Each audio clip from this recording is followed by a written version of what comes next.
Good morning, ladies and gentlemen. My name is Andre Gooden, Chairman of the Jamaica Conference Board, Director of the Jamaica Chamber of Commerce. I'd like to welcome you to this presentation and release of the second quarter's Business and Consumer Confidence Indices results. Really thank our sponsors, GK Capital, for bringing us back together in this hybrid format. Since 2019, we've been doing this virtually. This is our first re-entry to a hybrid format. So we are happy for this, happy to have all the panelists together in one place rather than on Zoom, which serves its useful purpose, but it's lovely to see everybody together. Thank you all for being here. Special welcome to the viewers and participants online. We welcome our main presenter, Don Anderson, Executive Chairman, Market Research Services Limited, and we certainly look forward to your presentation. To our panelists, Mrs. Eleanor Jones, Chairman, CEO, Environmental Solutions Limited, Mrs. Gail Solomon, General Counsel and Chief Corporate Secretary of Grace Kennedy Limited, and of course, Mr. Gerard Aling, Climate Change Senior Specialist with the Inter-American Development Bank. And we look forward to the thoughts of the panelists as we go through this morning's proceedings. We will facilitate questions and comments, both in the room and online, at the end of the presentations, and during the panel discussion as well. We'll keep it as tight as possible. You can either direct your question at the time to a specific panelist or generally, and I will do my best to direct the traffic in that regard. So, what has happened in the second quarter? The last presentation Don gave us, we were told that business confidence was pretty stable, remained stable, that the index of consumer business conditions moved up just a little bit, and optimism was fairly stable.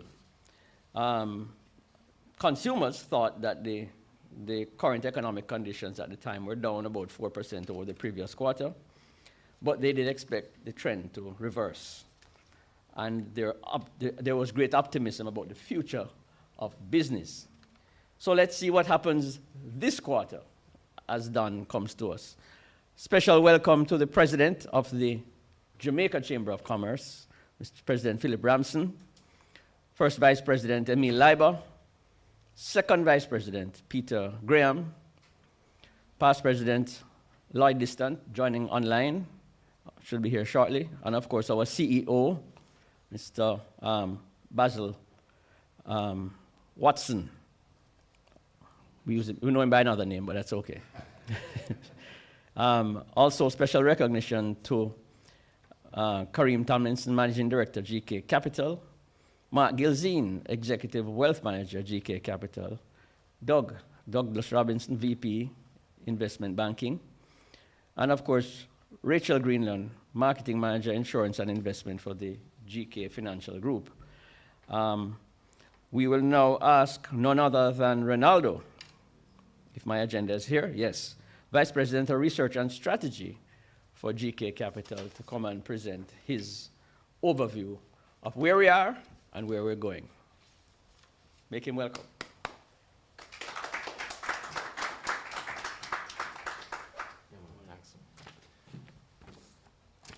Morning everyone. And for those online, I think this is a testament that we kind of pass the effects of COVID as well. And we're now back in one location. I mean, we're doing it both ways, virtual and physical. But the fact that we are all here in one room, kind of testament that we're passing COVID a little bit. Good morning again, and thanks everyone. I want to just start by just saying, greetings to all in the room. Mr. Philip Ramson, President, Chamber of Commerce, Jamaica Chamber of Commerce. Mrs. Eleanor Jones, Chairman and CEO of Environmental Solutions Limited. Mr. Gerard Aleng, Senior Specialist, Climate Change at Inter-America Development Bank. Mrs. Gail Moss Solomon, our own, General Counsel and Chief Corporate Secretary, Grace Kennedy Limited, and Mr. Don Anderson, Executive Chairman, Market Research Limited.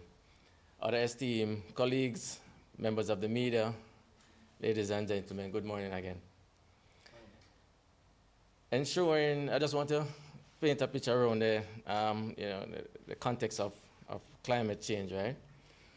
Ensuring a low carbon future is not only necessary, but also good for the economy. Reduction in emission is a key goal that requires global effort.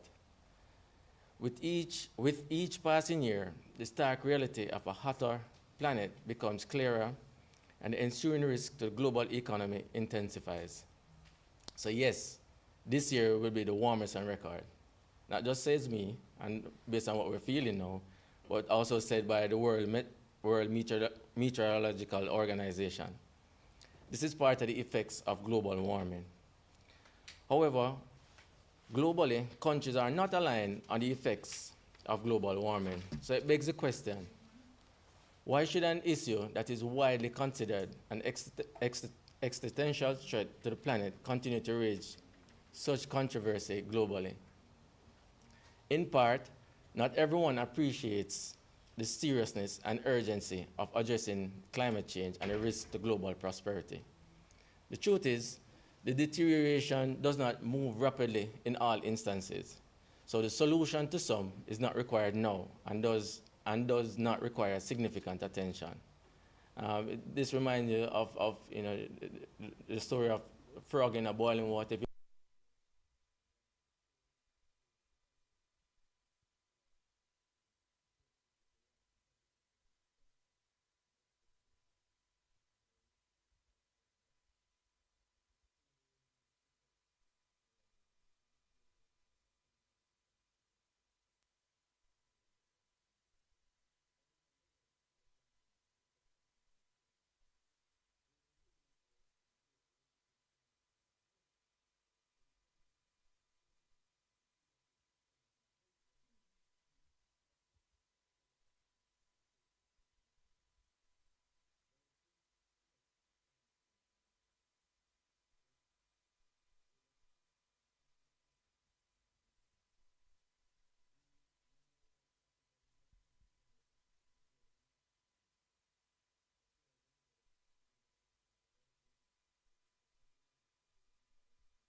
Its effect bring fundamental economic disruption, not only to food security, but also to undermine public health and ripple effects of poverty and inequality.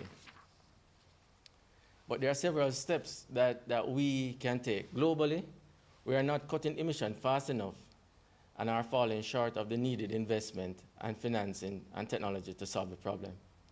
While no country can tackle climate change on its own, Jamaica and Jamaicans have started to play their part. Given the constraint on fiscal and debt sustainability targets, the government has undertaken several actions to assist with climate-related adaptation, mitigation, and resilience. These include partnering with international agencies to create a project preparation facility, which helps to scale up private investments across Jamaica, and a new Jamaica Green Financing Facility, which supports the identification and financing of climate projects. There are other initiatives as well. The disaster relief financing, which mitigates the effects of climate change by reducing the fiscal burden of natural disasters. Access to financing for solar, you heard that one recently in the news as well. And also encouraging investment in renewable energy to lower the carbon footprint. In Jamaica's Vision 2030, the government stated that it's seeking to reduce the dependence of fossil fuel for electricity generation. The official target established is to have 30% of the energy come from renewable energy. However, as at 2020, we are about 11% as at 2020. Further consideration can be given to reducing tariff on solar and other renewable devices. Lowering trade barriers can accelerate the imports of low carbon technologies, which can help with our mitigation strategies. But not only is the government playing a role, private citizens and companies are also doing their part. In addition to the actions of the government, Jamaicans have invested in climate-friendly companies. We have several companies listed on the Jamaica Stock Exchange, Wigton Wind Farm, MPC Clean Energy, and others, who have a total market cap of over $14 billion. That suggests that Jamaicans are seeing climate change as important and investing in companies that support climate change. I would encourage similar companies that is not yet listed on the JSC, the Jamaica Stock Exchange, to consider listing to promote the heroic work being done. GK Capital's investment banking team is willing to assist not only with identifying suitable capital, but also to highlight the significant contribution being made to global climate goals and Jamaica's mitigation effort to climate change. Right? Again, in concluding, ensuring a low carbon future is not only necessary, but also good for the economy. It is now widely accepted that low and middle income countries will need to spend millions of dollars, if not trillions of dollars, for the next decade to mitigate the effects of climate change. Amid higher borrowing costs and already constrained government spending, attracting private finance is crucial to bridge the financing gap that is required. Individuals and businesses will have to play their role in their consumption and investment decision to build resilience to climate change. Our GK Mutual Fund has investment in established Jamaican companies that support the efforts of climate resilience. Align your investment decisions to support climate adaptation, mitigation, and resilience.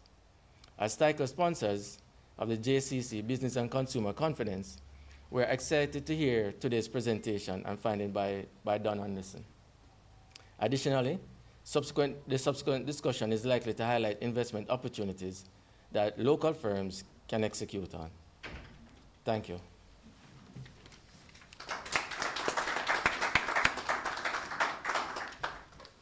Thank you very much, Ronaldo. Certainly lots of encouraging thoughts in that discussion as we look forward to what is to come and how we prepare for what is to come. Just like to especially welcome Deputy CEO of the GK Financial Group, Stephen Whittingham, who just came in. Thank you for being here. Also, guests of the chamber, Ms. Diaka Morrison, member of the Climate Change Advisory Board, working feverishly now to restore life to the southern half of our country. All right, we will now invite our main presenter, Mr. Don Anderson, to share with us the results of the second quarter Business and Consumer Confidence Indices results. Don, I'd ask that, as usual, we're back in a more familiar setting. If you would just set the stage in terms of the methodology and the how the survey is conducted, because I did get a lot of questions on that when we sent out the invitation. So, 2 minutes on the science behind it, and I know that the results will be of great interest to all of us. Ladies and gentlemen, please welcome Mr. Don Anderson.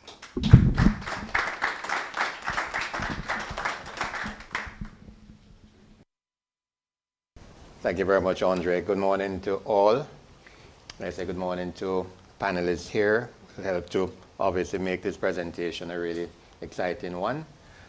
Welcome to all the persons in the audience and all the persons online. Thank you very much again, Andre. Very important that we contextualize the data that we in fact are going to be reporting on. And let me just first mention, and it might surprise some persons both in the audience and online, that this represents the 24th year, continuous year, that we have been working on this business and consumer confidence study. In 2001, and I think we probably missed one quarter. Why? But when you multiply that by 4, we have somewhere like 85 or more quarters of data, probably 90 quarters of data that we have stored in our archives and which we have available for reference at any one point in time. But we haven't changed the methodology since 2001 when we started. We're currently interviewing a nationally representative sample of persons, over 600 persons. We aim for a minimum of 600 persons. Invariably, we have a 10% overfield, and therefore we end up anywhere between 600 and 660 interviews, household interviews in a nationally representative sample, so that we're able to make a projection from that 600 to the entire population, and that is the basis on which the data is actually analyzed. In addition to that, we interview a minimum of 100 firms across the socioeconomic, across the industry profile. And therefore, we do have data that we can project up to the total industry mix in the country, and to be able, therefore, to reliably present the data. Now, very much like when we do our political polls, which are very noisy and which everybody hears about, when we do a 1,000 sample, I invariably get asked the question, well, how can you use a sample of 1,000 persons and project upwards to the total population of 2.93 million people? Well, that's because you make every effort to ensure that the sample that you select is so representative of the population, in this case population of obviously households and population of businesses, to be able to actually make that projection reliably. And as we can see from the election results, I think we are pretty much spot on in general terms. All right, so we won't make any further comment about that. So we do one-on-one interviews, and all the data is analyzed in our entire network, in our entire business complex. And what we generate, therefore, are the findings from each quarter. And we now, therefore, built up, as we indicated, somewhere like 90 quarters of data over 23 years. And today's report represents the report of the second quarter of 2024. Fieldwork was conducted between mid-April and mid-June, and we're here now reporting on the findings from those investigations, those interviews that were done over this particular period. So let's get into the data. When we look at, and I'm going to deal first of all with the consumer confidence levels, and then we'll tackle the business confidence levels after that. We've seen, of course, a very jagged pattern, and when we look at business and consumer confidence surveys across the world, this pattern is very much the same, because it fluctuates based on all kinds of factors, So in the last quarter, represented fieldwork April to June, consumer confidence fell. Now, Andre made reference to the fact that in the last quarter, which was reported on in April, consumer confidence was just about, leveling off. Consumers were beginning to pick up from the Christmas period, and there was a general feeling that consumer confidence was going to pick up again in the second quarter of 2020. Consumer confidence fell by 3 percentage points between the first quarter of 2024 and the second quarter of 2024. And that continues as a continuation of a pattern of fluctuation of consumer confidence based on all kinds of different factors. Now, if you take a look at that chart, I'm going to then break down the kind of factors that fed into the fall off in consumer confidence over the last quarter. Consumer confidence fall off to the extent of 3 percentage points was driven mainly by expectations about business conditions, but more so about what else? Job prospects. The current economic conditions were up slightly. In other words, consumers felt, current economic conditions, meaning at the macro level, were, pretty decent, all right? But consumers think in terms of what's important to their pocket. So whilst they look at, as we will show later on, the macro picture for them looks pretty good, but in terms of their own situation, they're concerned about it. Consumer current economic conditions are up, as we indicated, and the index 214 to 217, so it's pretty good. But expected expected business conditions were down. So people said, yeah, things are okay now, but when we look forward, we're not as optimistic about the situation going forward, and therefore we have a challenge in terms of business conditions. Current business conditions now, when they look in terms of what businesses are doing, separate from apart from what the economy is doing, current business moved from 106 to 104, slight fall off. Expected conditions, there was a significant fall off from 123, an index of 123 down to an index of 115. So consumers are exhibiting a kind of fall off, not quite as confident as they were in the first quarter. In fact, they're beginning to feel that things are not as good as they were, and probably it's a setting in of a trend, which we hope is not the case. So what about jobs?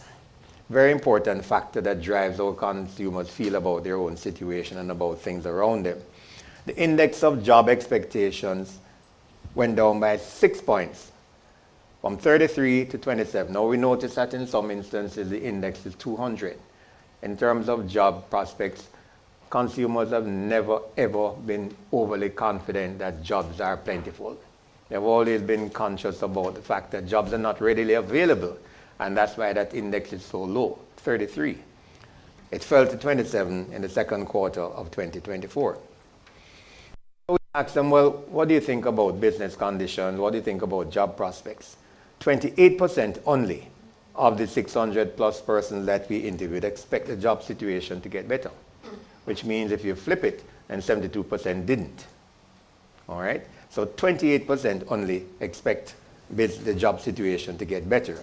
47% expect no change or that it will become worse. And therefore, people are not optimistic that jobs will become available to them, despite what we're seeing around the environment, construction apparently booming, but consumers aren't feeling that they are going to be part and parcel of this whole chain. What about their expected income gains?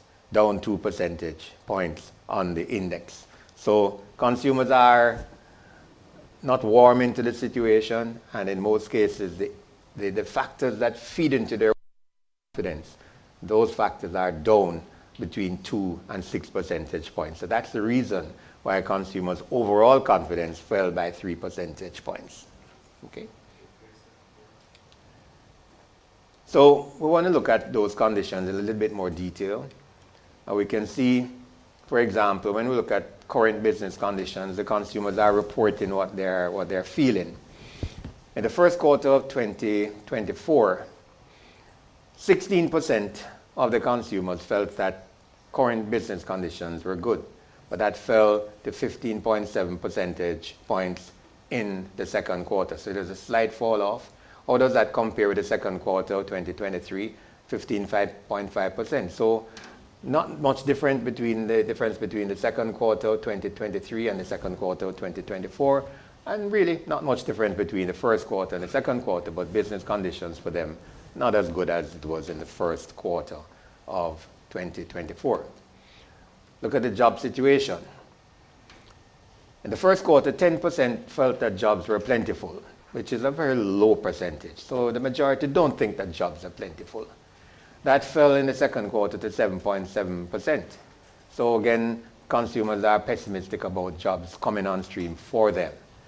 And when you compare that to the second quarter of 2023, that was 11%, it's now down to 7.7%. So there's a substantial fall off in percentage terms of the number of people who believe that jobs are going to be plentiful.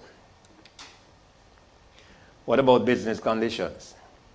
We can see there's a general pattern, and what it does is to substantiate what I just presented to you in terms of the factors that condition the fall off in consumer confidence. So in the first quarter of 2024, 36.4% expected business conditions to be better, but that fell to 29.5% in the second quarter. It's better than it was in the second quarter of 2023, but we note that coming off a kind of high of the first quarter of 2024, which to a large extent we remember was the Christmas period and the kind of aftermath of the Christmas period, that fell to 29.5% from 36.4%. So consumers are not overly optimistic about business conditions going forward. And therefore, when we look at what are the expectations in terms of jobs, very much the same pattern, that fell to 27.8% between the first quarter of 2024 and the second quarter of 2024. No better really than the second quarter of 2023, but a fall off over the last 6 months, over the last 3 months, and therefore of concern to the consumers. So do we expect any change in your household income? That was down 2 percentage points, 2.6 percentage points from the first quarter, but not much different from the second quarter. So we can see that in a way there's a leveling off between the second quarter of 2023 and the second quarter of 2024. But to be noted is that there's a dip in all situations between the first quarter of 2024 and the second quarter of 2024. So what impact will this have on purchase patterns? And the things that we've generally monitored over the period of time, and maybe at this point I would say, Andre, that we could probably look at some more variables in terms of, but the ones that we've been monitoring over the last couple of years to do with people who are prepared to purchase a home, a vehicle, or take a vacation as the three critical elements that they tend to look at. And we can see that in the first quarter of 2024, 14.9% said yes, we'd be prepared, we're thinking about home. 25.5% said they're thinking about, buying a vehicle, and 38.9%, generally always the higher. Why? Because that's a lower hanging fruit. Taking a vacation doesn't cost as much as buying a car or buying a house. So that's a lower hanging fruit. So those numbers are generally higher than the other purchase indices. The 39% said in the first quarter, yes, we're prepared to take a vacation. We're planning on it, as a matter of fact. 26% that they're planning to buy a vehicle, and 15% that they're planning to buy a home. But in the second quarter, that 13.2% said they would be prepared to or thinking about buying a home, down from the first quarter. Similarly, those who said they were planning to purchase a vehicle, down from the first quarter. But vacations went up a little bit. 42.7% who say, yeah, we plan to take a vacation. Again, because that's a low-hanging fruit, and this was going to cost them much less. So I think there's a little bit more flexibility in terms of their own purchase intent. And then when we look at the remittance situation, why there is a slight increase in the incidence of persons who say.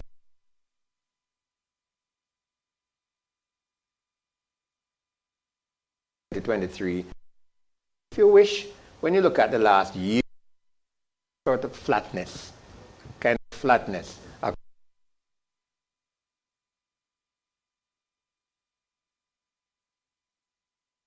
Trying to understand what are the drivers of these situations. So we have a situation where some people believe conditions are going to be better in the next 12 months. We can see that that fell between the first quarter and the second quarter.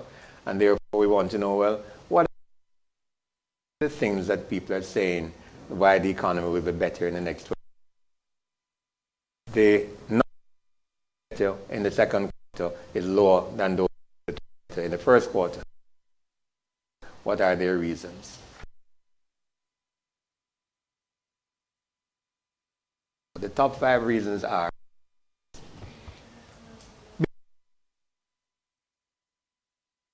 saying so, they're just being optimistic and probably pretty hopeful that things.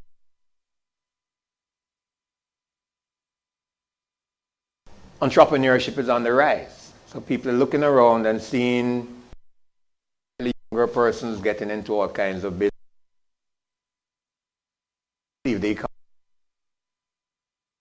Entrepreneurship is on the rise. Also, the economy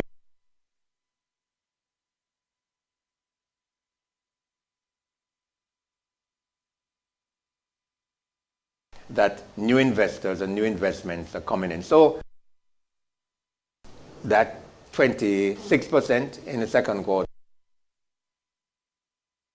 say they believe the economy will be better in the next 12 months. Down, as we say, from first quarter of 2024 marginally so, less than 2 percentage points. But again, note that that's consistent with the consumer's view of where everything is going. 29%, basically the same as in the first quarter, think that business conditions, the economy is going to worsen in the next 12 months. So there is really no difference percentage-wise in terms of between those who say the economy is going to get better and those who say it's going to get worse. The rest of them say the economy will remain the same. So what are the top 5 reasons why you believe the economy will worsen over the next 12 months? See a chart later on which really breaks that out a little bit more, because people think that prices have gone up significantly is a critical factor in them saying lack of employment feeds into this notion that jobs are not plentiful. Regardless of what they see around them, jobs are not plentiful. They're not, in fact, being able to buy into employment. Government not help their and reasons why people say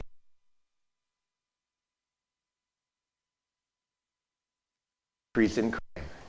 People are very concerned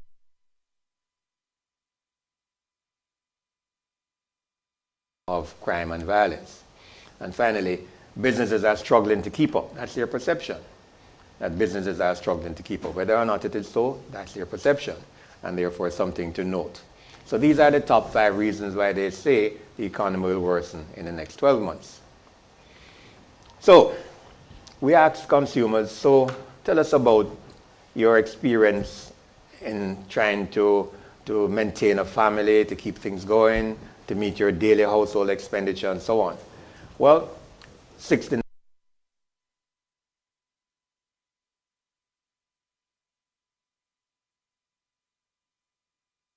increased moderately.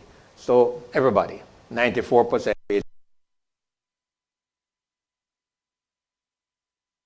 means that fed into the whole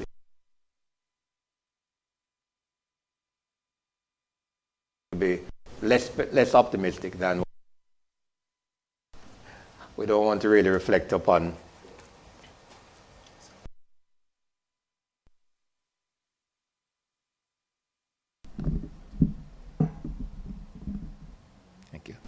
we don't want to reflect upon that 6% really, because that's really negligible in terms of the overall scenario.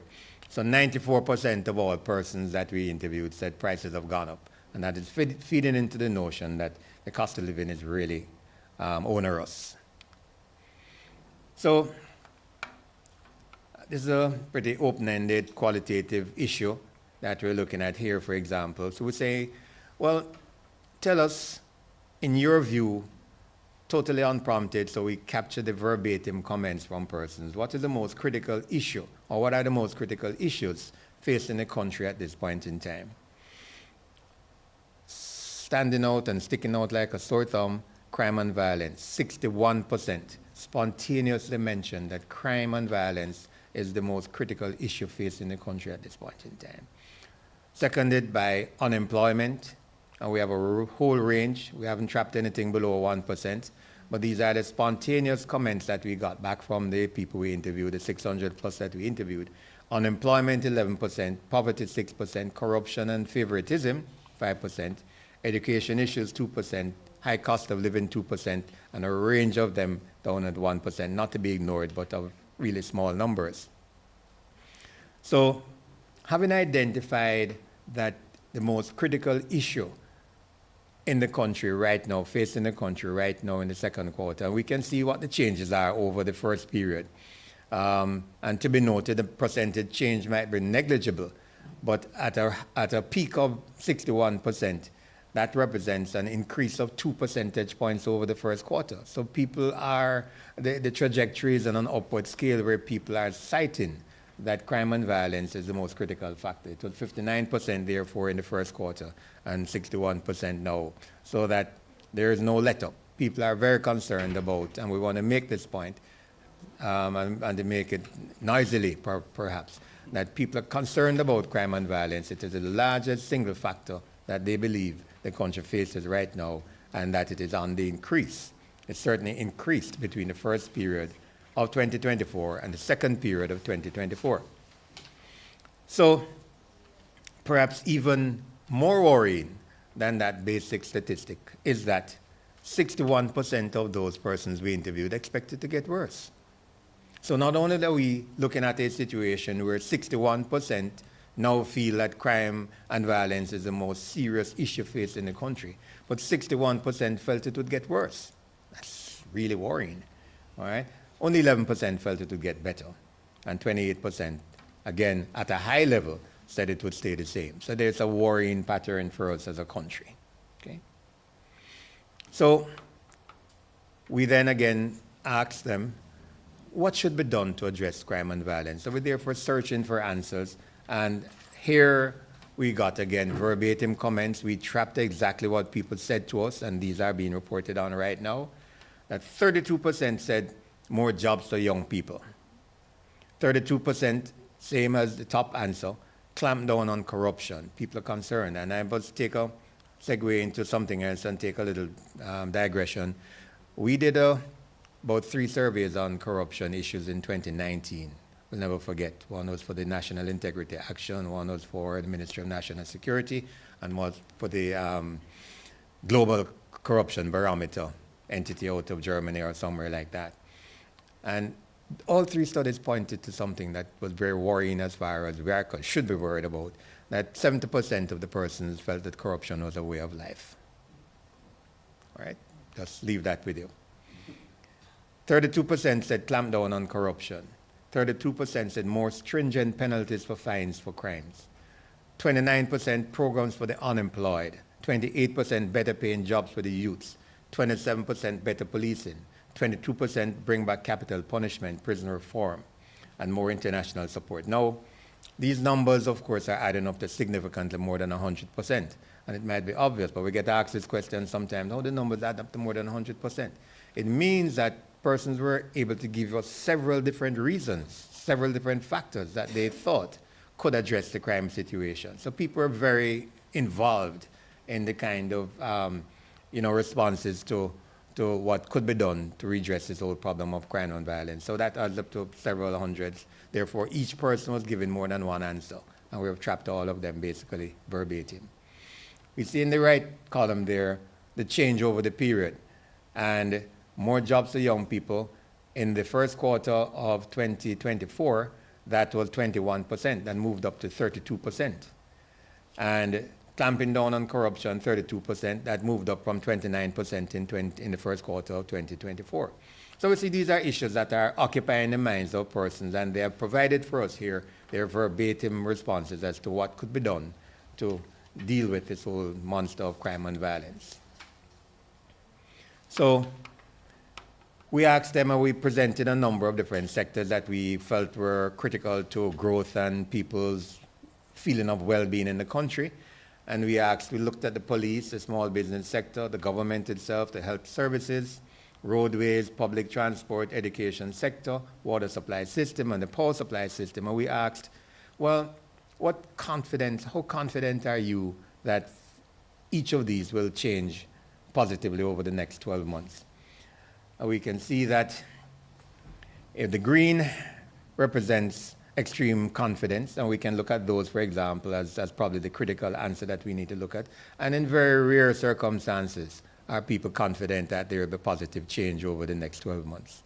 And the least confidence was expressed in terms of the police. Only 9% felt that there would be improvement in the confidence level, how confident I feel about the police. That was the lowest incidence. The highest incidence was in terms of the education sector, 23%, as well as the small business sector. So in those situations, 23% small business and 23% education sector felt that, well, things are going to improve over the next 12 months. But generally, there's a low level of confidence that there's going to be positive change in any of these sectors. So a question that we have started to ask maybe about 2 or 3 studies ago, what are you relying upon, and what do you expect to rely upon more in the future? And clearly we can see apps on mobile devices topping the list at 79%, up by 1 percentage point. So this is a constant. Mobile device, use of their tablets and smartphones, online banking, online shopping, computer usage, desktops and laptops, delivery services, that is a growing entrepreneurial activity, and virtual online healthcare facilities. So we can see exactly where people are trending in terms of their reliance on different aspects of their own life. Mobile devices, clearly. We can see there's been marginal change, so it's a pretty much constant piece of information over the last quarter. So, climate change, right? So, how prepared do you think Jamaicans are for the effects of climate change? Are we prepared? 19% said they don't think we're all that prepared. Not at all prepared, as a matter of fact. 28% said we're not really prepared. So we have 47% combined, almost 50% of the sample that we interviewed, who didn't think that we are prepared, anywhere near prepared for climate change. 4% only said we're well prepared, and 23% moderately prepared. So the conclusion would be, I don't think we really are prepared for climate change. 96% is up, so we're not well prepared. All right, okay. All right, so that's a pretty high number. That, and there's concern, obviously, about climate change. And people understood what climate change was in terms of the questionnaire that we put to them. And we then asked them, well, what are the impacts of climate change? Very few people could think of any positive impacts. But the negative impacts are higher temperatures, droughts, increased electricity bills, health issues, and flooding. So 62% pointed to the negative impacts of climate change, and they identify these negative impacts as follows, as we indicated.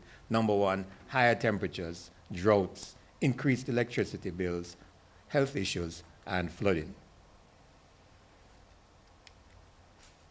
Very important chart, and I keep making the point that around about 2011, halfway through where we are now, we couldn't understand certain consumer trends. They were thinking about buying houses and buying cars and doing things, and we said, but based on the data, we can't really understand that. So in the wisdom, the Chamber of Commerce said, let's look at remittances. So this started around about 2011, as we indicated. And we've been plotting over this period of time who is receiving remittances in Jamaica. So we have a detailed breakdown of the socioeconomic dynamics in terms of receipt of remittances. But what is important is that we can see 2020 was a turning point. What's 2020? COVID. So until 2020, we had a pretty robust 37% of persons across the country of all demographic profiles receiving remittances in Jamaica. More so, of course, amongst the low, middle, and lower income, but right across the demographic profile. But that fell in 2021 to 29%, and it hasn't really gotten back up to the average over the previous 8 years. So 2021, 29%, 2022, height of COVID, 26%, 27%, down to 26%. The real factor, of course, is that the significant bulk of our remittances come from the developed markets, the United States, the UK, and Canada, in that order. And obviously, those countries have been adversely affected by COVID, and that's the result of that fall-off between 2020 and 2024 in the incidence of persons across the country that receive remittances. Hasn't picked up. It bumped up a little bit in 2023, back down to 26% in 2024, up to date, year to date, first quarter and second quarter. Remittances play an extremely important part of in the lives of our people in this country. Okay? 30% said they're receiving more remittances than 3 years ago, but 35% said they're receiving less money than 3 years ago, and 31% said they're receiving the same money. So that the situation is very fluid in a way, but what it means is that, again, there's another piece of data that says more than 50% of the persons who receive remittances don't save any of it. It goes straight into meeting daily household expenditure. And therefore, as a result, it cushions the consumer in terms of their own ability to meet their daily household expenditure. So when remittances fall, consumers feel the pinch. And this is what is being reflected generally in a kind of very slow movement in terms of consumer confidence over the last 5 years. Generally, they aren't confident that things are going to get better, and we can see from the second quarter that they're concerned about job availability. Remittances tend to cushion that fallout. So that is as far as the the consumer confidence is concerned. I'm now going to tackle the business confidence for the second quarter of 2024. All right? Well, what are we seeing? There is a larger fall off in business confidence than there was in consumer confidence over the period quarter 2 over quarter 1. A larger fall off. 5% businesses were less confident about the current business and economic environment than they were in the first quarter. We can see the pattern again really up and down. And I should mention, and I should have mentioned when we were looking at the consumer phase, that there are 3 main peaks in the consumer confidence over these years: 2002, 2007, 2011. Why? Those were election years. And in election years, what you found was that confidence was built up on the basis of promises made. And there were peaks because 6 months after the election, with the unfulfilled promises, we went back to a low point. So that's what created those peaks, 2002, 2007, 2011. And we noticed that right after 2011, say from 2014 onwards, there was a kind of leveling off. We didn't have those peaks anymore. What is that? Is that the consumer becoming wiser, or is the economist getting better? I'll leave it for you to work out. All right? But the bottom line was that we had these peaks, election promises unfulfilled, 2002, 2007, 2011. After that we don't have that kind of dynamism. We don't have that kind of sharp rise and fall off. And to a large extent, it's because from about 2011, 12, 13, thereabout, we had more prudent financial management, I believe, and we have continued to see that. So we now look at the business confidence, 4.8% down. And for almost every one of the indices that fall in and make up that overall business confidence, there has been a fall off. So what do we see? Current business conditions, the businesses, over 100 businesses that we interviewed of all industry types, said that current business conditions were not as good as they were in the first quarter. Fell from 175 index to 162. Business expectations also down. So we can see businesses are not as positively disposed as they were in the first quarter. Down from 125 to 121.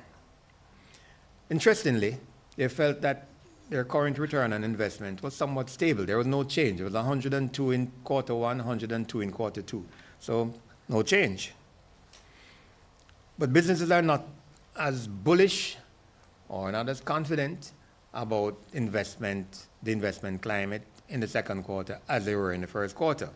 Because that fell, in fact, from 142 index to 125. So businesses are saying, or fewer businesses are saying, it's a good time to invest. Fewer businesses are saying that. So what about expected change in the economy? Down from 123 to 121. What about change in the firm's finances?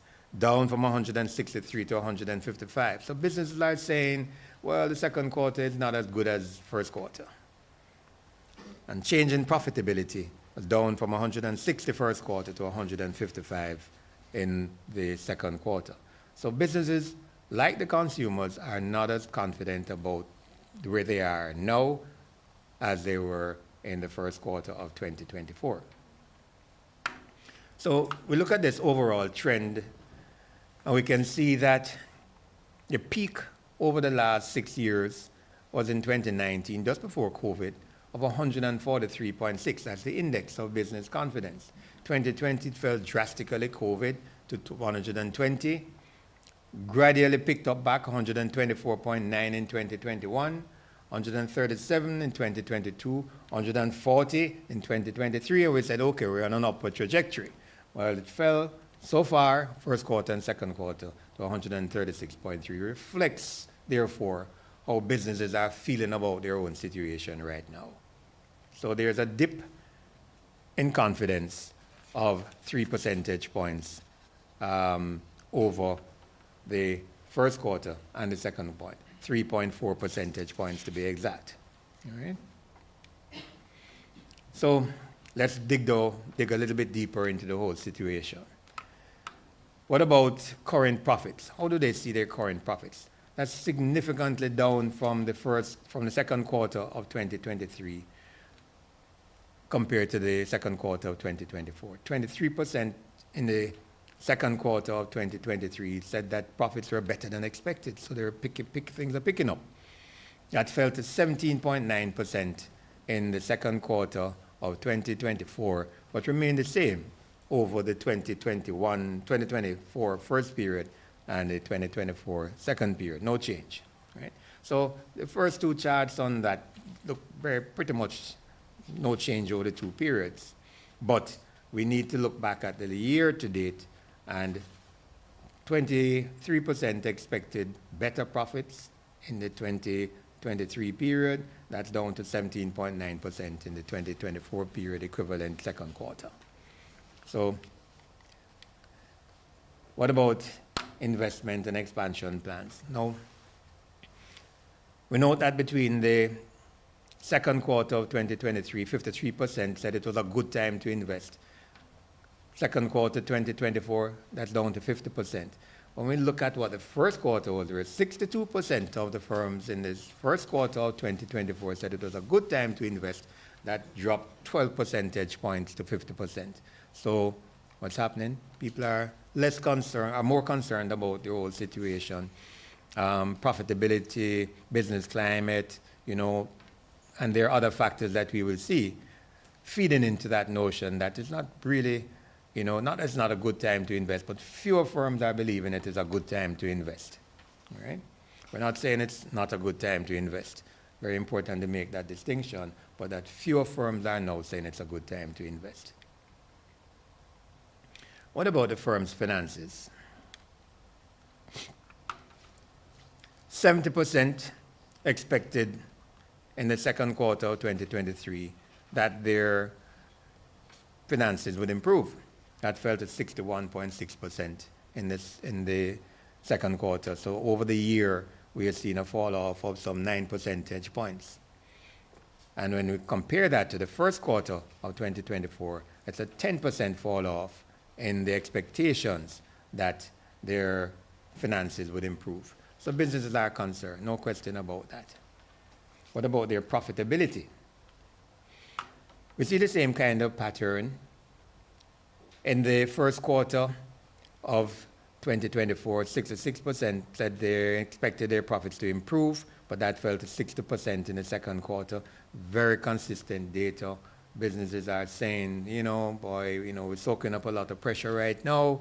Our finances are not going to be as good, and as a result, we don't expect our profits to be as good. So businesses are concerned. They're concerned.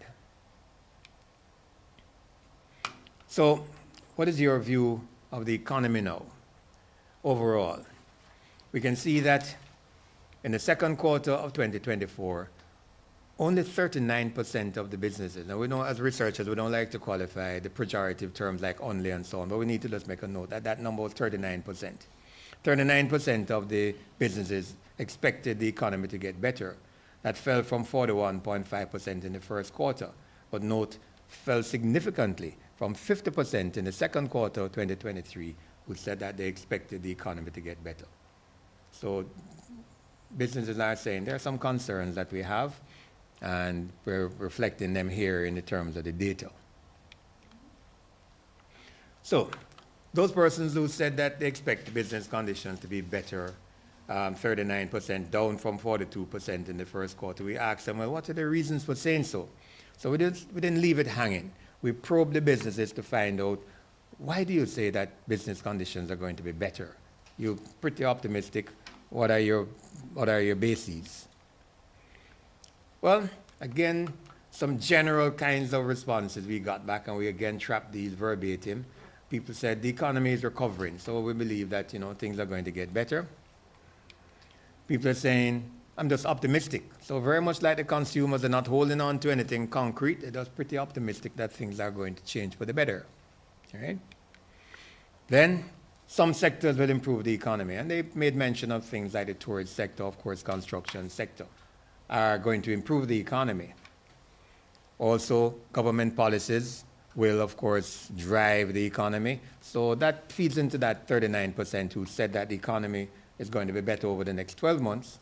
And then the resilience of Jamaicans, something that we hold on to all the while, the resilience of Jamaicans. We're going to fight back. We're going to make things better. All right? But significant percentage, 19%, 1 in every 5 of the businesses that we interviewed said things are going to get worse in the next 12 months. Very, very pessimistic. Well, why? The economy will not improve that quickly. People are still saying we're kind of crawling out of the effects of COVID very slowly, and therefore we don't expect the economy to improve that quickly. It's going to take a while. Okay? High prices for goods and services. So businesses are complaining too that the tools that we use to generate products on the marketplace, we're paying high prices for those, and therefore we're bound to pass it on to consumers. But it is making it difficult for us to really improve our own environment. And the high prices of goods and services, therefore, is a key factor that they mentioned spontaneously. Increase in crime. Is it a concern for businesses and consumers? Of course. Increasing in crime. Unstable foreign exchange. All verbatim comments from businesses. We prompted nobody. Businesses gave us these answers. We recorded them, and we're reflecting them here. And finally, high unemployment and low disposable income. So they are also saying what the consumers are saying. Consumers are saying, boy, we don't have enough jobs aren't plentiful, and therefore if we don't have money, we can't buy goods. People are saying, well, the high unemployment is causing us, making it challenging for us. So these are the critical factors why that 19%, 1 in every 5 of the businesses say that the economy will worsen in the next 12 months. So they're citing key factors there. So a very important question that we again started to plot somewhere maybe about 3-4 years ago. We said, okay, are you planning to increase your capital investment? And we plotted this by industry, and we started looking at this in 2021. It varies substantially period to period. And where we are, what we're saying is that year to date, we can see the entities and the kinds of businesses that are planning to increase their capital. So farming and agriculture, 73%, tops the list, 79% other services. And in other services, we have a pretty wide range. We had, clearly initially, we only had personal care in there, but we're talking about funeral homes. We're talking about, barber shops. We're talking about, different, if you wish, smaller type services that don't fall into one of the bigger categories. And there are a number of them that actually are listed there. So that's 80%. And that fluctuates. You notice in 2022, that was 75%. In 2023, that was 49%. So it's all about, do you plan to invest more capital in your business? And this is the report of that. So we top the list. Services, 73% farm and agriculture. Construction and installation is pretty constant at 58%. And then we can see all the others. So basically, there is a fair degree of intention to invest new capital into businesses by industry type, and we can see exactly what those are.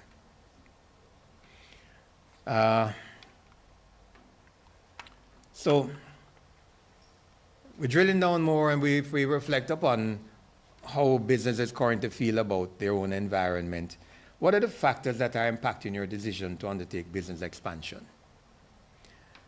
29% said lack of funding or access to finance. That's a critical factor, 29%. High input costs, 18%. That's again something that they mentioned earlier. Crime, 16%. High interest rates, cost of foreign exchange, shortage of qualified skilled labor, lack of revenue cash flow. And we can see all the way down to Government bureaucracy, 2%. These are spontaneous answers. If we asked of each of them, I know we'd get different answers. But we ask people, tell us what are the factors, and these are in their order of priority. That lack of funding and access to finance tops the list at 29%. 18% high input costs, 16% crime, high interest rates, cost of foreign exchange, shortage of qualified skilled labor, something that we keep talking about, whether we're going to import labor, do we need it? Lack of revenue, 12%, and stagnant economy, 6%. So these are the factors. And we can see in the right-hand column the extent to which those are different from the first quarter. So lack of funding goes up from 21% in the first quarter to 29%. So it still is a predominant factor that businesses say are impacting their ability to undertake business expansion. So, very much like we asked the consumer, we said to businesses, tell us what is the most critical issue facing the country at this time. Is there a similarity? Of course there is. 52% of all businesses say crime and violence. Is it a critical factor that we need to really be focusing on? Absolutely. So it stands out like a sore thumb, because the next highest number is 5% corruption and favoritism, not unrelated. Lack of incentives for businesses, 4%. Uncertainty about investment, 4%. Stabilization of the dollar, and we go all the way down to government lack of leadership, 3%. And the changes that, are evident in the second quarter compared to the first quarter.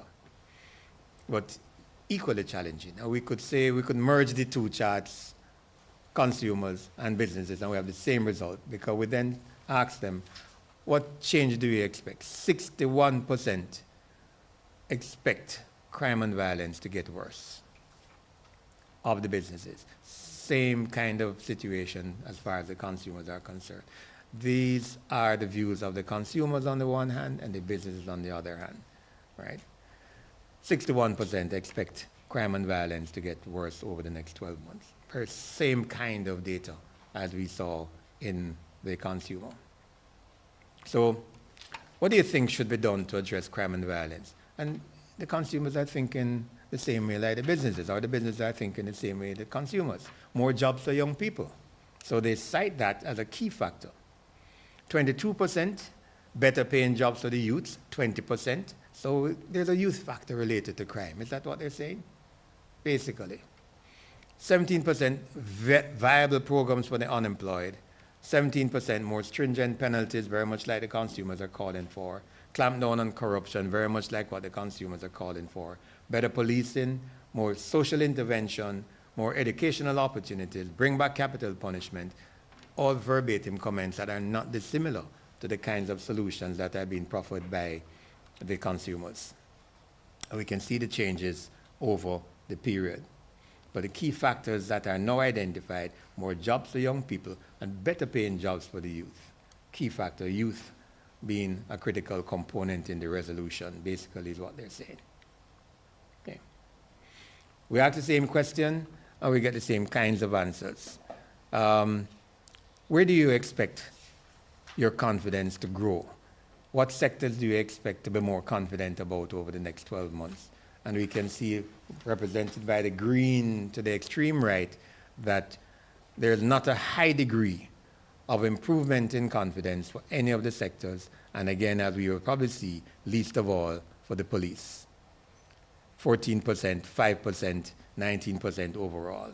So pattern is very much the same as it was for the consumers.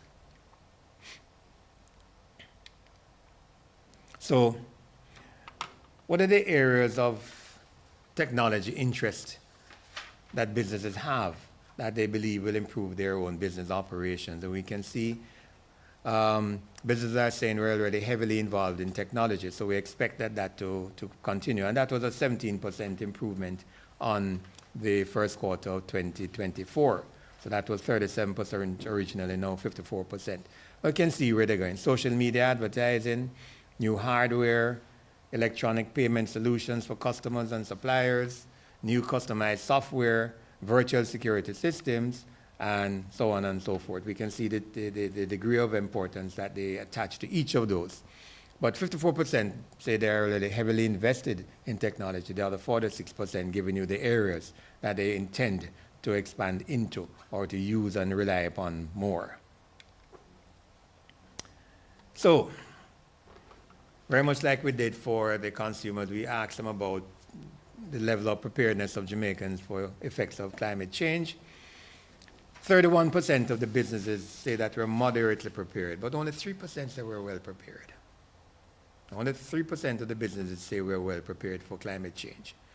And therefore, when we look at it, 51%, more than the consumers, 51% feel that we're not properly prepared for the effects of climate change. 31% were moderately prepared, but I think that is counterbalanced and overshadowed to a large extent by that 51% who said that, 53% who said that, I don't think we're prepared for the effects of climate change. And again, we ask persons, what about the positive impacts? What about the negative impacts? 5% cited positive impacts of climate change, but 43% cited negative impacts of climate change. And we can see, therefore, that what the negative impacts are affects productivity, increased air condition usage, temperatures rising, droughts, high energy usage, and consumer or customer discomfort. So those are what they consider to be the negative impacts of climate change.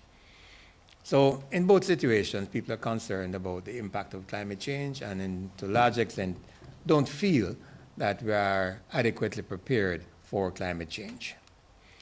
And I believe that that's the last chart. And I'd like to just say thank you very much for listening, and we hand you back over to Andre for. Thank you very much.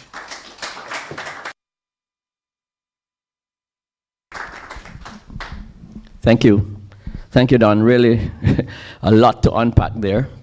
For the first in a long time, it seems that both businesses and consumers are moving in the same direction in terms of their own thoughts. They are one accord in terms of whether or not they're feeling confident.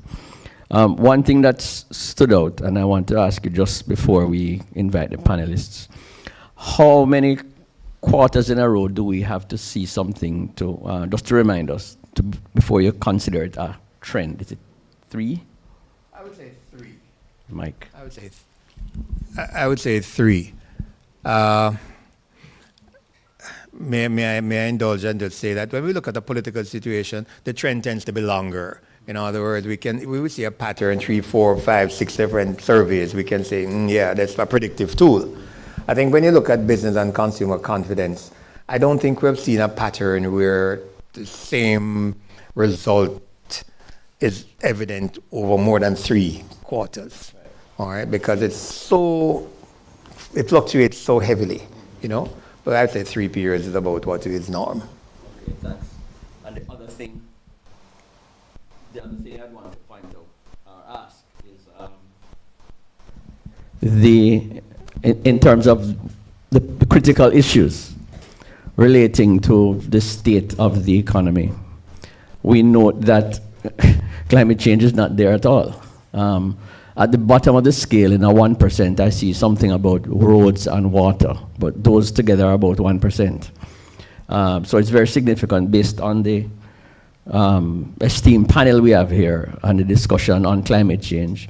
Most relevant, given what happened with Beryl 2 weeks ago, the businesses and the consumers together don't have climate change as a critical issue. So that's a note for the panel. And also that 96% of the consumers says they are not well prepared, and 97% of the businesses says they are not well prepared. Note. Yeah, to be noted, you see, I don't think that there's an immediate correlation drawn between the impact of climate change and the impact on either consumers or businesses at the moment. Mm-hmm. But I think it's probably incumbent on the experts to draw those two things together closer. Right, and we have the experts here. I will start. Thank you, Don. Very, like I said, very comprehensive. A lot of information in there, and certainly worthy for a very long discussion, but we can't stay all day, so we need to move on, and we thank you for the work done in putting this together. Mrs. Jones, I'll start with you as a panelist and just ask you.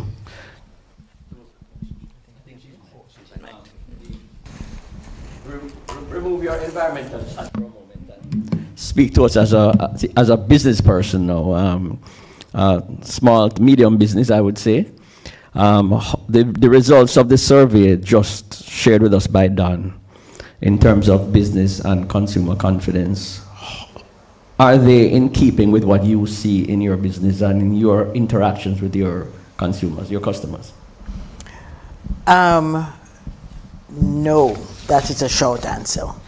From our business standpoint, we are seeing positive growth. We have our clients, our consumers who are prepared and seeking assistance to help their own businesses grow. So I would say generally for us as a company, it would not be in keeping. What I find interesting is that one of the areas of growth for us, which is not usually associated, but as you say, it's important for us to bring it together, is the interest in agriculture, in farming. And our business is moving, has included that, has introduced that aspect of organic farming, technology application, moving in a different way, building what is necessary to include productivity in a climate smart way. And so that I found interesting, that is in keeping with some of what Don found. Thank you. Gail, same question. The results presented by Don, is it congruent with what you see from the Grace Kennedy's perspective and your corporate perspective and also your interactions with your customers? Sure, thanks for that.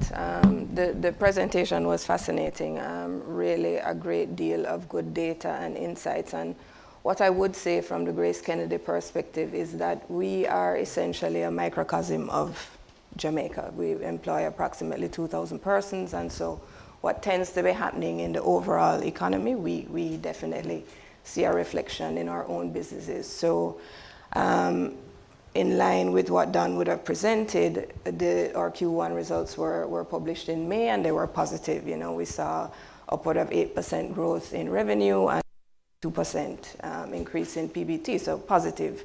I would say that, or we have to wait a little bit, a few more weeks for our Q2 results, but I think it's fair to say that there is some tightening, and so we're really working at meeting consumers where they are in terms of our products and our services. So there is that correlation between what was presented and what we are certainly feeling. But one of the other things that really stood out to me was the concerns around employment and employment rates, both by individuals and by businesses, right? And it's a little bit surprising because we have a relatively low unemployment rate at this time. But I think the real issue is that persons are not being employed in the roles that they would like to be employed in. I think there is more of that. And I think that there are several business people in the room. We know that there are challenges in finding suitably skilled persons. It was cited as one of the challenges to growth for businesses. And so I think that's something that we really, and it has to be a dual private-public sector approach, we have to look closely at equipping persons with the skills that are needed for Jamaica's growth and development. So Stephen Whittingham is here. He is the Deputy CEO of the Financial Group, and what falls under Stephen is digital expansion, which is critical for Grace Kennedy, one of our key growth pillars. And what we did, when you're talking about employment and finding the right skills to grow and progress, what we did in the launch of our digital factory was to partner with the Grace Kennedy Foundation and the universities to ensure that we train persons so that they could support the roles needed in that industry. I know, for example, Project STAR is doing a similar thing in communities to ensure that the persons have the right skills to support industry. So the employment statistics done really stood out to me, because I think that's something, and then of course the impact with that on crime. So I think that's something that we really have to look very closely at as business persons. Thank you. Thank you very much, Gail. For those who joined us late, our panelists are Mrs. Eleanor Jones, Chairman and CEO of Environmental Solutions Limited, Mrs. Gail. Happens all the time. Gail from All Grace. the time. Gail Solomon, General Counsel and Chief Corporate Secretary at Grace Kennedy Limited. And last but by no means least, Mr. Gerard Aleng, Climate Change Senior Specialist with the Inter-American Development Bank. You, sir, same question to you as a supplier of some of the solutions to our problems. Based on the results presented by Don, which shows that both business and consumers are a little more negative than they were earlier in the year. In your travels, is that what you're seeing? Yeah, let me, there's a lot unpack, and I know the climate change question is going to be challenging as we get to it. But it sort of reflects what we are seeing regionally. What really, again, what stands out is the issue of the concern about crime. And obviously the issue about climate change. And the bank basically, as a result of looking at the landscape within our countries, we have come up with a program, a regional program, that sort of reflects or mirrors some of these issues. It's the One Caribbean program. And the 4 pillars are citizen security, climate change adaptation, engagement or increased engagement with private sector, and food security, which did not come out in the survey, which I find a little bit surprising. But what we are seeing is within our countries, including Jamaica, these are some of the critical issues that both consumers, both businesses are looking at. And whereas you would have country programs to deal with this, there's also an element to be able to, we need to look at it at a regional level, to have some regional activities or regional approaches that would feed in or support some of these local programs and be supported by. So the other thing is digitalization, which I saw that was big, and again, it's one of our cross-sectoral programs. And when you're looking at small island development states like Jamaica, you have to have these local programs, but you have to also feed into some regional approaches, because you will be able to achieve some economies of scale. And that also relates to climate change, but I'll get to that later.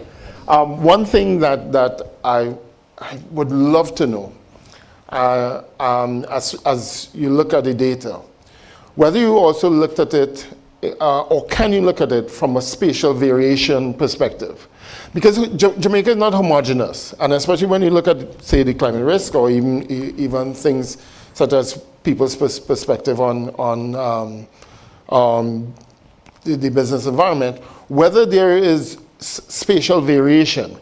And why I say that, especially when you relate that to climate change, there are some sectors that are more climate sensitive. So those communities, those areas, those businesses that are in that space would have more of a heightened sense of where they are in terms of preparedness or lack thereof. Interesting. As we get into those climate questions, before we do so, we do have a short video vox pop where we ask some consumers, people on the street, about the effect of climate change and how it is impacting them. Can I ask?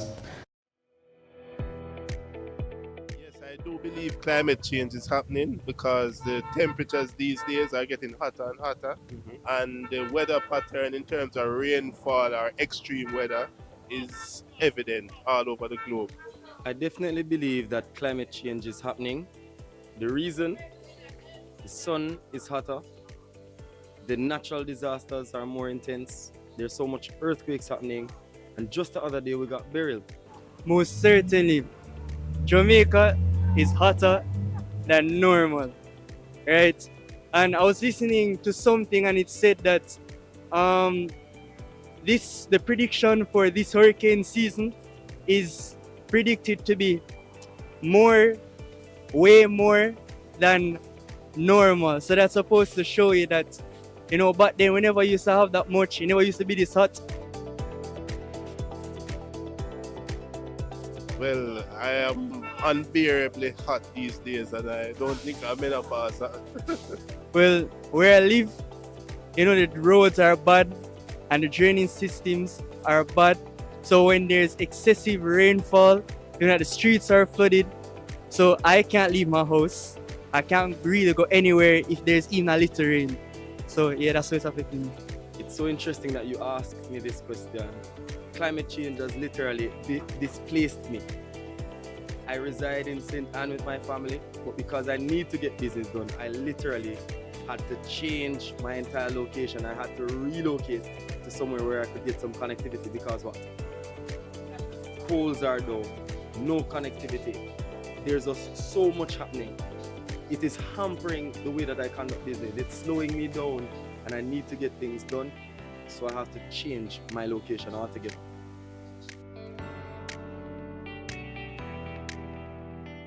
No, I don't think there is enough information out there about climate change and about ways that you can mitigate against. Honestly speaking, I believe that some work is being done. I know some years ago I heard of climate smart agriculture. I'm not sure if that is still something on the books, but I need an update on that. Secondly, we have so much sunshine, we have so much wind. Why not explore some of those options? Alternative energy. Let us make Jamaica solar, make it wind powered. We are the Isles of Spring, we are the Isle of Springs, the land of wood and water. Why not convert some of this water to electricity?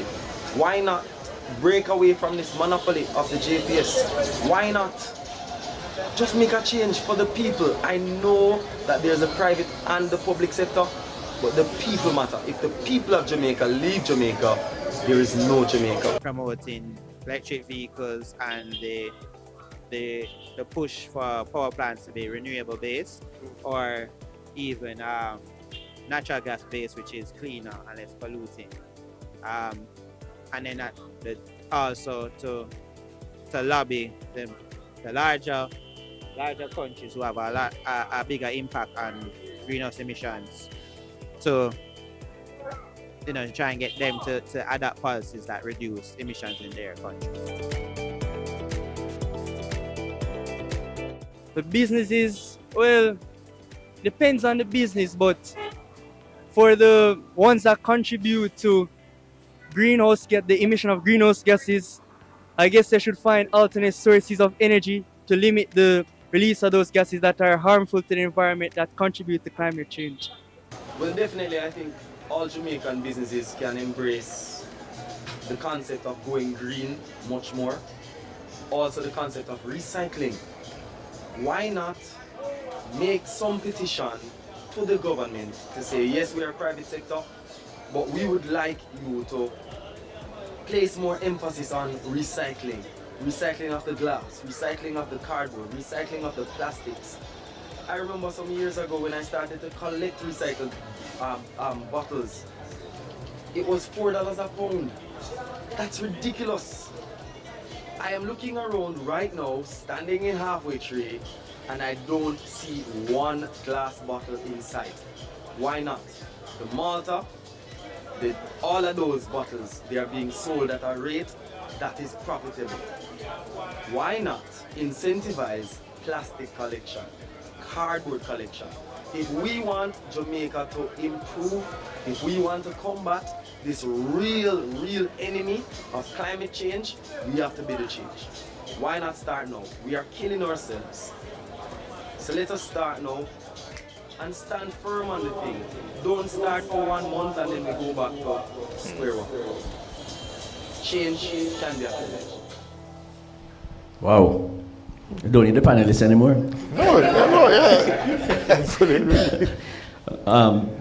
Those are the comments of people in the street, and what I'm impressed at is the level of awareness for climate change. So while our survey done shows very little awareness, these random interviews show that there is some amount, especially in light of, these were done after Beryl, I assume, because there was a comment about the hurricane in it. So, Mr. Jones, from your perspective now, your consumers, your businesses and your consumers, you're saying, are a little more bullish and they're making steps. What are they coming to you for in terms of climate mitigation imperatives? Okay, thank you, Andre. I just want to congratulate the Chamber for this initiative, because I think this is where it really starts. The sensitization, which some of our persons in the field said was necessary, and going back to Don's findings, it's very clear, if we're not prepared, we don't think we are prepared, one of the areas of preparation has to be, how do we inform, how do we get people to understand what they need to do? They're feeling it, and if you're feeling it, obviously you're going to be trying to do something about it. One of the areas that, well, there are several areas related to climate change. We work a lot in disaster risk management, and we work regionally, disaster risk reduction, and the emphasis has been now placed on pre-disaster recovery planning, which is really critical for us if we want. We're talking a lot about building resilience.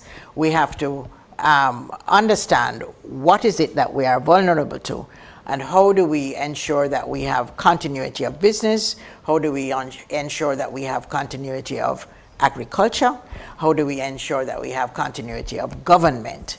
So pre-disaster recovery planning is an area that we're working a lot in. We're also working a lot in occupational health and safety, and a lot to do with conditions of the air around us, conditions of the water, internal business, internal space, heat factors, and pollution factors.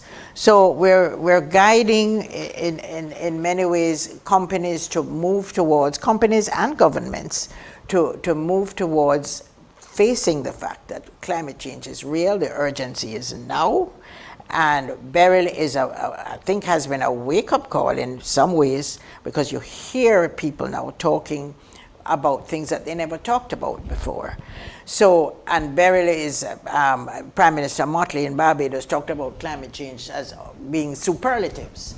And certainly Beryl is a superlative in every sense of the word. When it occurred, how it occurred.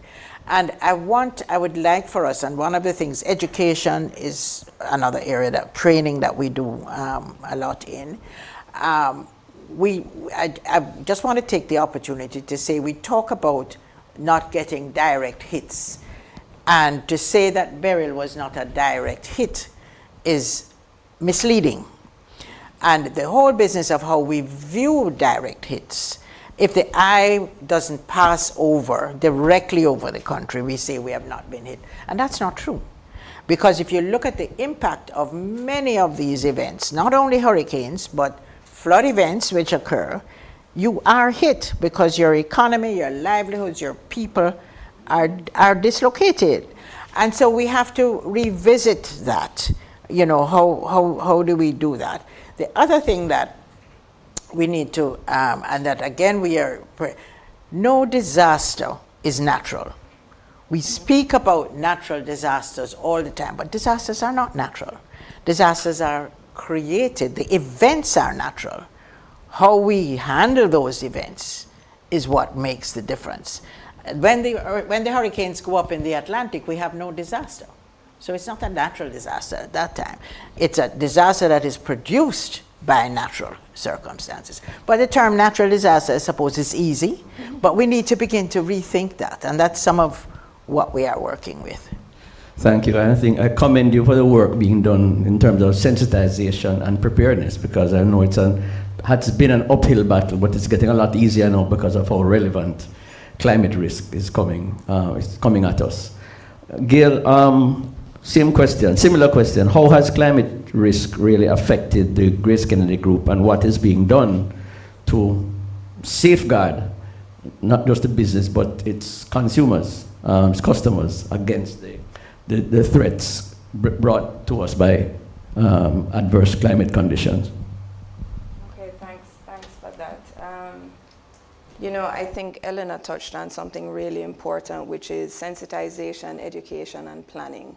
So whether it's a natural disaster or not, it's always better to be prepared and forward thinking rather than be in that mode where you're simply trying to recover. There's always going to be some recovery mode, but the effectiveness of your recovery and the impact, the negative impact, and you mitigating that can only be alleviated by you planning and thinking ahead. And so, you know, Grace Kennedy is 102 years old, and I think part of our longevity has to do with the fact that we're a very forward-looking organization.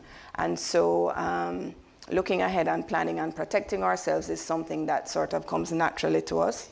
I certainly, in the lead up to Beryl, I certainly felt far more confident in Grace Kennedy's preparation for the hurricane than my own personal preparation and how I would fare personally. And that is because we as a company have very well-tested and long-standing business continuity programs, and we have a very robust enterprise risk management framework. So it means that we are constantly, this is not something that we just started this year, we are constantly looking at, from the 80s as Elena said, we are constantly looking at what are the risks on the horizon across our businesses, because we operate in foods and financial services.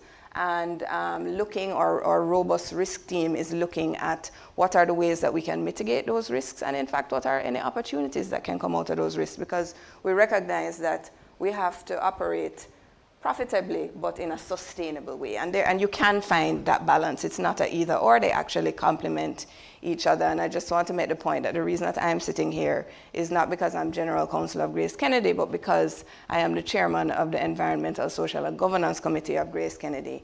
And that was really coming out of us wanting to go public with our commitments. It's something that we've been doing for many decades, as Elena confirmed, but something that we wanted to make commitments to the public so that we could be held accountable. So we published our ESG statement in 2022 and then our ESG report in 2023. And we have some really bold targets in there as to what we want to achieve and how those will help us to grow sustainably. Thank you. Thank you. Publishing of that ESG report was a significant milestone for corporate Jamaica, and I commend the Grace Kennedy Group for that. And we expect to see more listed companies, doing the same thing and following the lead. Thank you very much, Gail. Gerard, we've had a bunch of bad news today. So your turn to light up the room now with the good news. What are the major initiatives IDB has undertaken in the region generally, and Jamaica in particular, as it relates to climate risk? And share with us, please, some of the success stories. That's what we need to hear.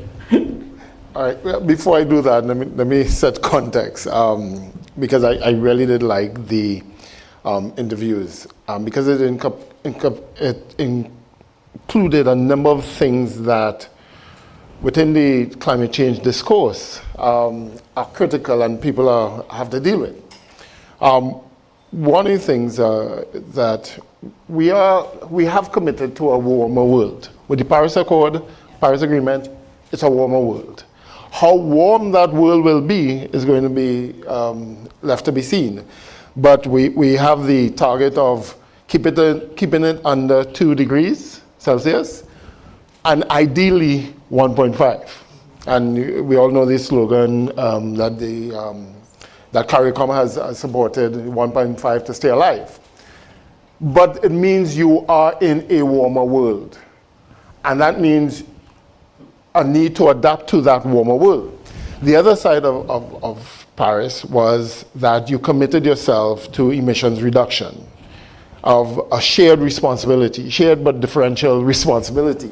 That means every country has to take measures under what they call the nationally determined contribution, my contribution, to reduce your footprint, to reduce your emissions. And again, there are implications on both sides. One, they need to adapt, and one, to transition to a low carbon, zero emissions, carbon neutral world. And you can see where all of that, again, is incorporated into climate risk. Because when you look at your adaptation needs, there's a need to assess what your climate risk is. And those risks relate to your physical risk, which we all sort of understand, and especially with the passage of Beryl, we understand the risk to hurricanes and to what we see as acute risk, those big dramatic risks. What we do not really appreciate are the chronic, slow-moving impacts.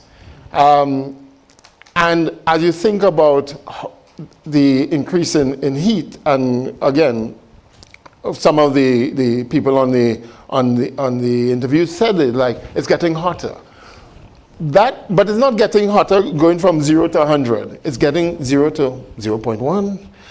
But there are implications, especially if you're looking at the effects on agriculture storage, the effects on your coastal systems, the effects on coastal erosion, and the critical infrastructure and communities that exist within those areas.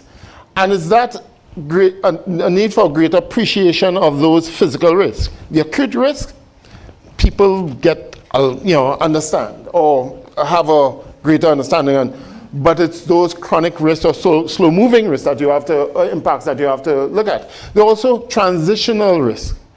If you're going to shift from your energy system to a renewable energy efficiency, there are risks involved. How you do that, how quickly you do that, and what sort of jobs will be required in this new phase. Are you prepared for that? Are you making that transition? Because there is a risk involved, a financial and also reputational risk. And Gail, you will like this. There's also a liability risk that we are seeing.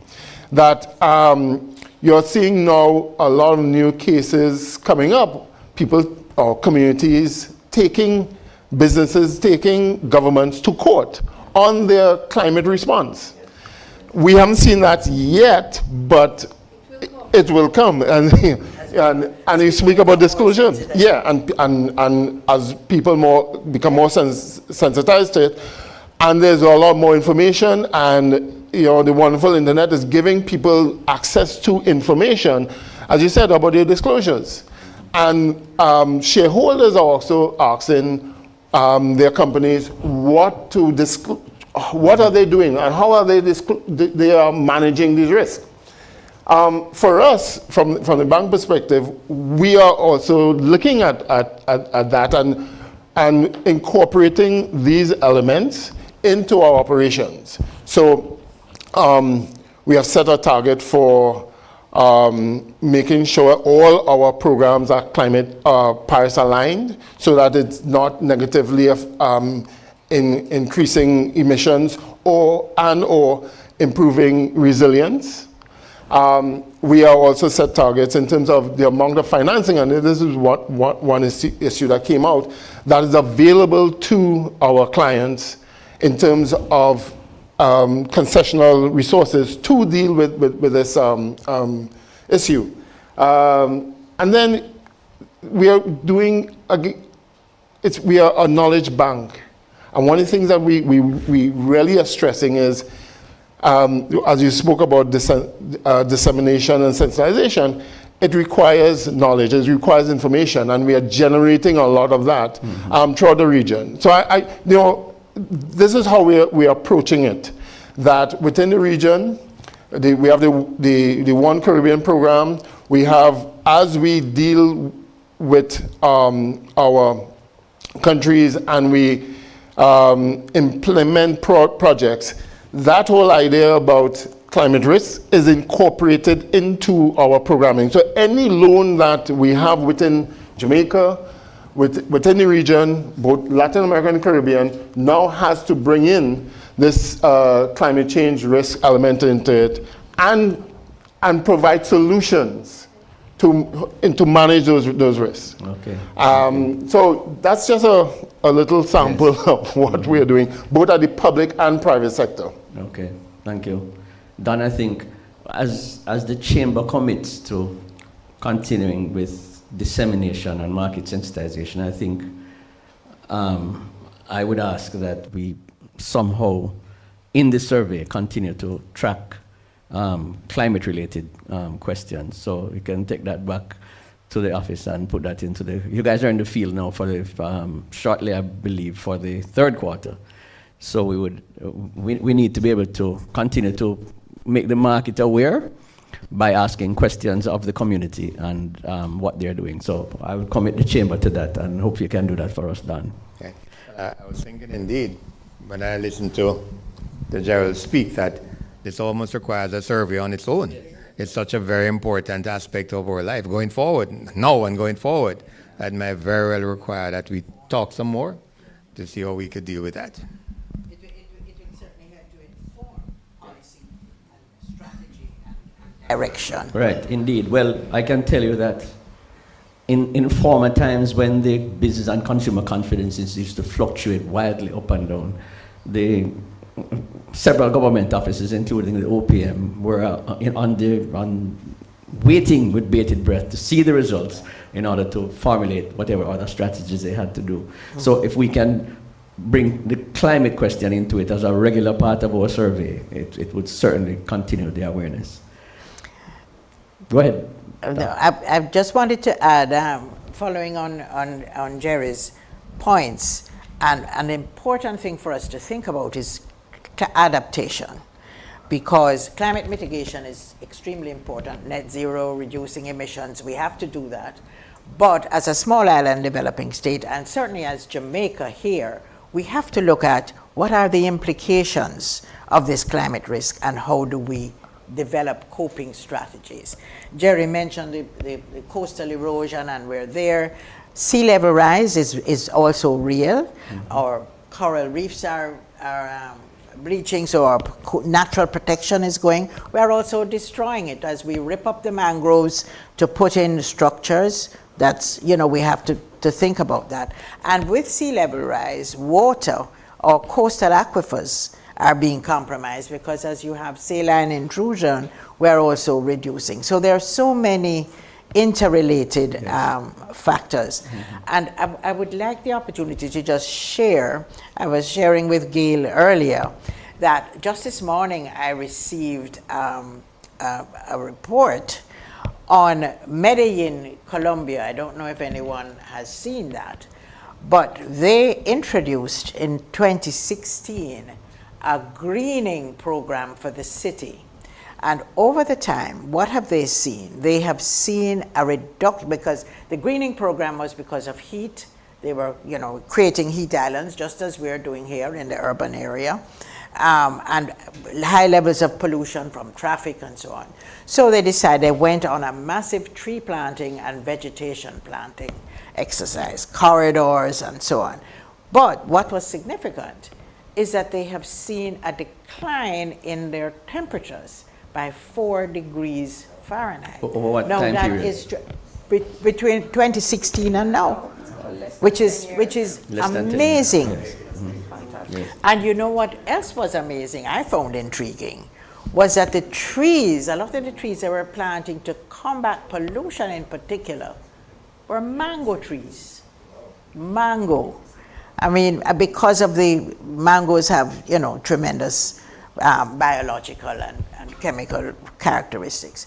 So it is about sharing information and learning also from what some of our neighbors are doing. Thank you very much. Gerald, you had a quick comment here. Just quick comment.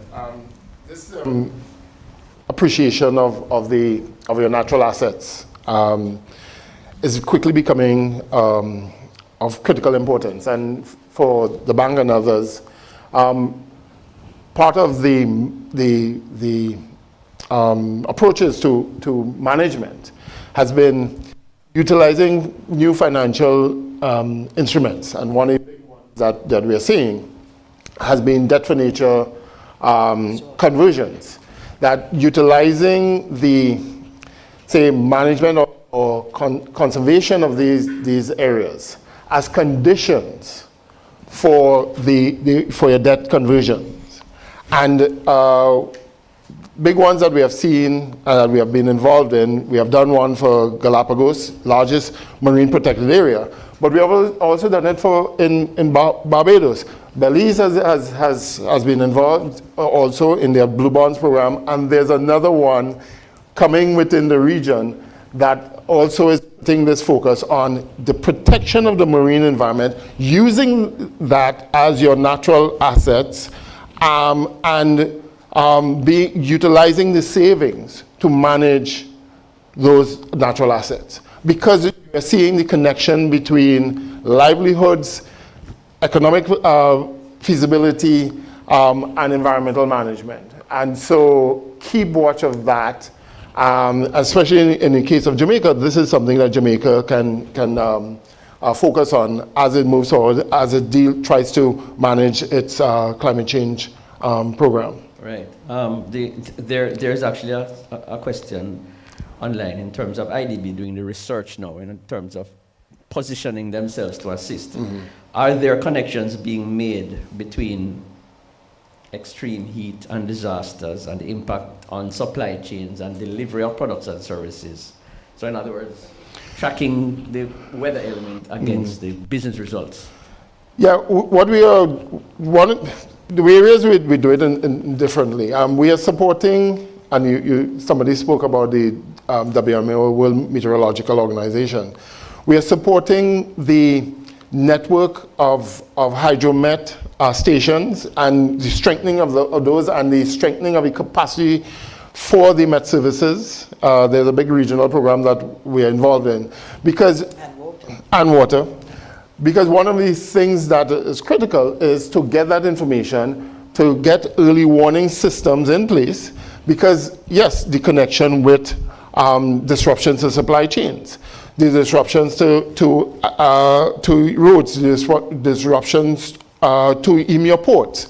So there is work going on, and there's support for that from different perspectives. So it's, again, a body of work that we are doing to support this increasing need for knowledge base in areas that we didn't think about before. Right. Because as you look at the impacts of climate change, they're not linear. And there are some surprises coming down, and we talk about health.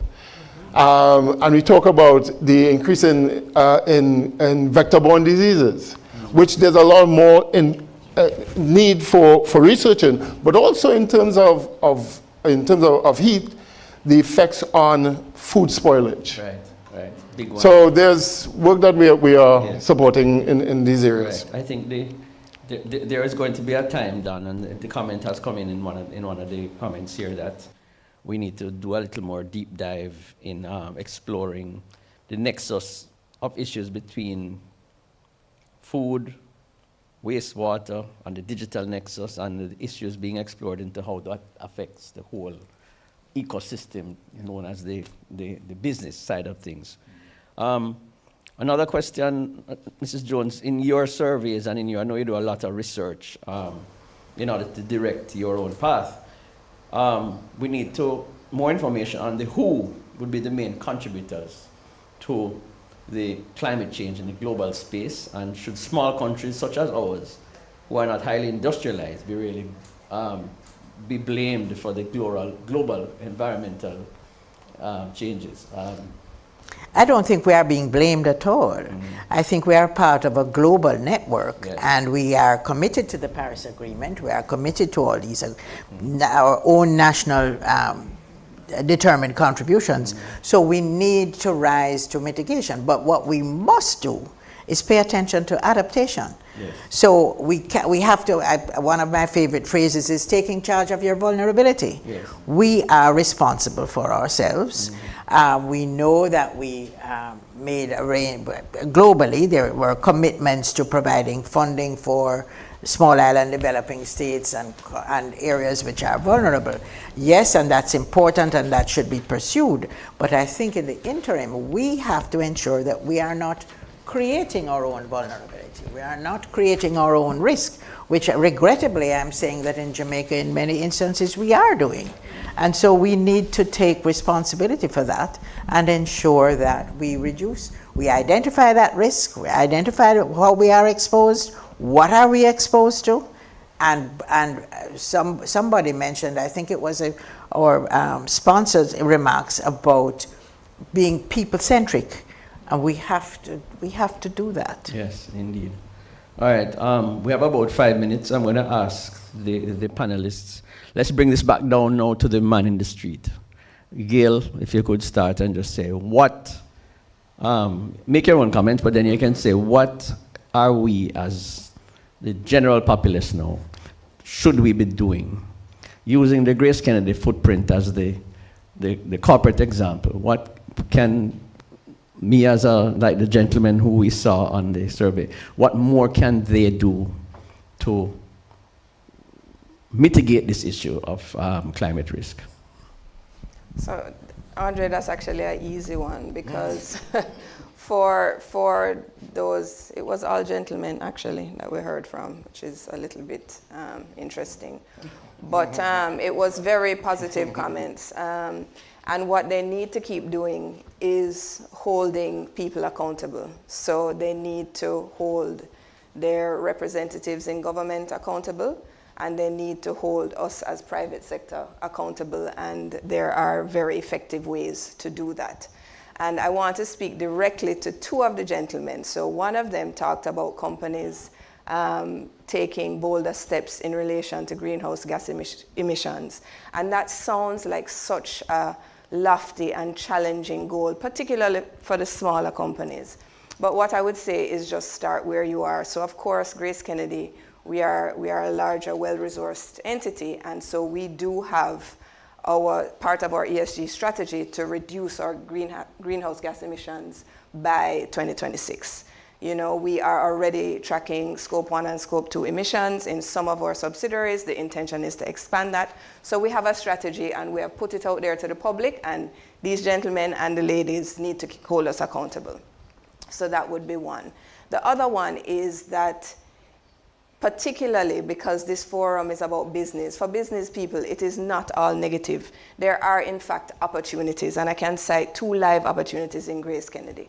Grace Kennedy was able to launch a Weather Protect insurance program for farmers and fishers based on parametric standards that trigger automatically so that you get a benefit once you sign up, once there is heavy flooding, once there is burial, etc. So there are, in fact, opportunities. It's a positive in terms of helping our farmers and our fishermen and women, but also it's actually a product in our insurance business that is earning for us. The other one is that we converted to solar in many of our operations, manufacturing and also high-low. And we've spent $3 million since 2022 US, $3 million US in solar conversion. That is going to contribute $1 million US in savings by 2026. So there are, in fact, opportunities. It is, yes, there's a lot of challenges, and we need to be very focused on how we're going to mitigate those risks, but it is not all doom and gloom. The consumer optimism can, in fact, increase because there are, in fact, opportunities once we plan ahead, as Elena has been encouraging us to do. Thank you very much. Mrs. Jones, same question. What can the man in the street do? Well, the man in the street, come back to the point, and following on Gail's point, make sure that you do not leave yourself exposed. The man in the street, how you manage your waste, the dumping of the gullies, which causes flooding and causes your own, where you're living, you know, on the gully banks, we know people live sometimes because they don't have options. So you need to be looking at, how am I exposed? How can I make myself safe? I think is an important consideration. And what does that mean? Gerard, your question? To make your life easier. To make your life easier, what can John Public do or Jane Public do to sort of protect themselves so that you have less stress in terms of trying to put packages together to assist after or before disasters take place? No, I think the main thing is to educate yourself. Find out, and this is part of protecting yourself. Find out what you can do around your surroundings that will reduce your vulnerability. Case in point, we know that every year there are droughts. We know we go through the dry spell, and now we're going through the hot spell. And things such as rainwater harvesting, making sure that that is in place. Because then if you do that, it becomes part of the culture. And when we look at programs and present programs and have discussions with governments, it's already in the culture. It's already part of behavioral ethos that I don't have to make that argument. I don't have to make the argument of, okay, if we have $1 to put here, that it's an easier sell or easier discussion because it's already within the norm. And I think we need to get that to get to those critical levels, that it becomes part of the culture. It's not when something happens and we do it, but that is already part of how we are operating within this new paradigm. Right, thank you. So the moral of the story is sensitization. Sensitization. We have to put some resources behind sensitization to keep this risk minimal. Ladies and gentlemen of the panel, I thank you for the participation today. Certainly Don Anderson for a very detailed report, chock full of information that is useful to all of us. We have now committed to include climate risk in our surveys as a regular part of the routine, so we're looking forward to that, and probably the questions that the Vox Pop persons took, we could use those in the survey and track those on So thank you very much. Mrs. Jones, again, for your expertise, Chairman and CEO of ESL. Keep up the good work. Keep pushing that envelope and keep that flag of environmental sustainability flying high. Gail, in your own capacity, we thank you for being here and certainly representing the Grace Kennedy Group, and we congratulate the group for the work being done. Jerry, again, your insight is invaluable, and we thank you for making the time to join us, and we hope that you found this insightful, useful, and we thank you for being here. To our sponsors, the Grace Kennedy Capital Management, we certainly would not be able to do this without you. Ronaldo, for your comments at the beginning, certainly set the stage for a very fruitful discussion. Thanks to the team from the Jamaica Chamber of Commerce, led by Andrea, of course, as usual, for the work putting this together. And to the Courtly Hotel and Suites for hosting us today. Ladies and gentlemen, we thank you for your participation online as well, and we look forward to seeing you when we do the event of the third quarter of 2024. Thank you very much. Have a productive day.